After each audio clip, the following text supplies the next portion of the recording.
Yo everyone, back with another video. Thanks for tuning in. And today I want to talk about the Reggae Boys game against Bermuda last night at the National Stadium. So as you would have already known, Jamaica defeated Bermuda 4-love, 4-0 resoundingly, you know, at the National Stadium. So kudos to them, big up to them. Yeah. And just to give a quick recap about the game, the goals in particular. Our first goal was our own goal by Dante Leverett, the Bermuda captain, in 24 minutes, heading the ball into his own net after a free kick by Casey Palmer. Then Jamaica's second goal was by Bobby Reed after an assist by Ronaldo Cephas in the 26th minute. Then Shamar Nicholson made it 3-0 after a cross by Cephas again. And then Duane Whisper Richards came on and sealed it in the 76th minute. So, from what I've said, Jamaica was already up leading by 3-0 before the halftime. And as I said earlier, it was a dominant display, it was a brilliant display. But the question is, did you expect anything different or anything less than a victory from the Reggae Boys? Because I know I did not expect anything less than a victory from the Reggae Boys. As a matter of fact, I was expecting a 6-love victory, 6-0.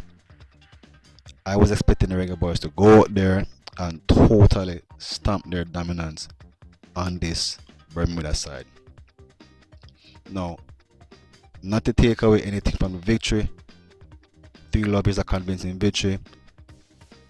And not to take away anything from Bermuda, but as we all know, it is Bermuda, right? It is Bermuda. So, was I expecting more? Yes, because right now Jamaica,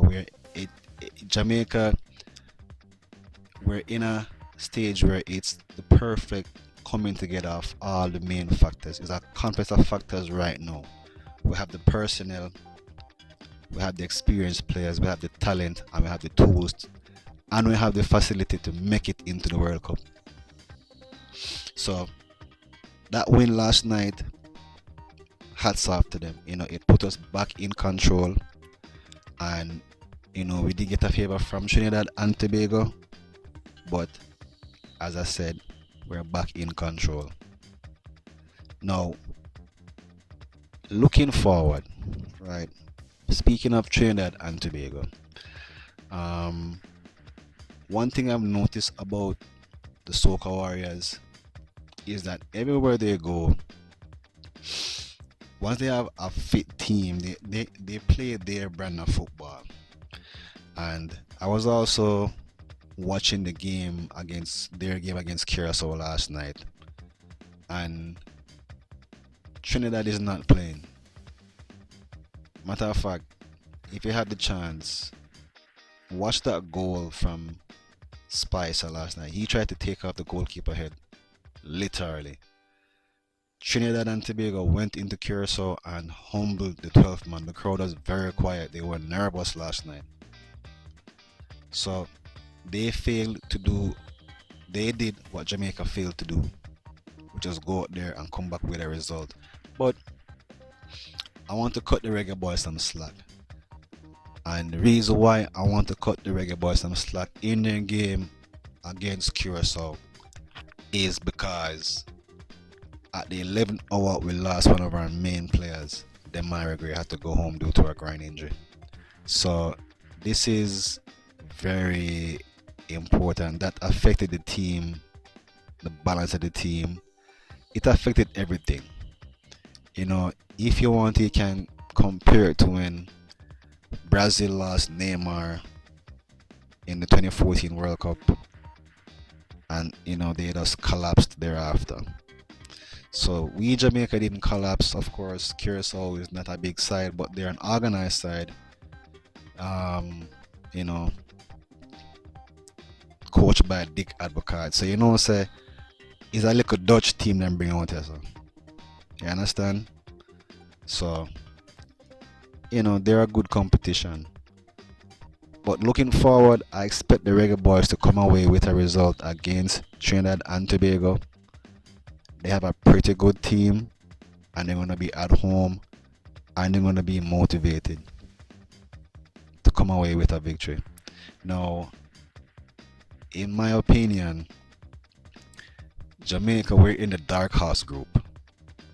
Yeah, it's on paper is the easiest group, but also I think it's the dark horse group because in CONCACAF we have always been the dark horses.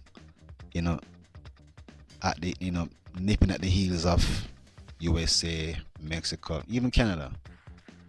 But now we have the emergence of Curacao, and we have Trinidad who has shown quality over a period of time.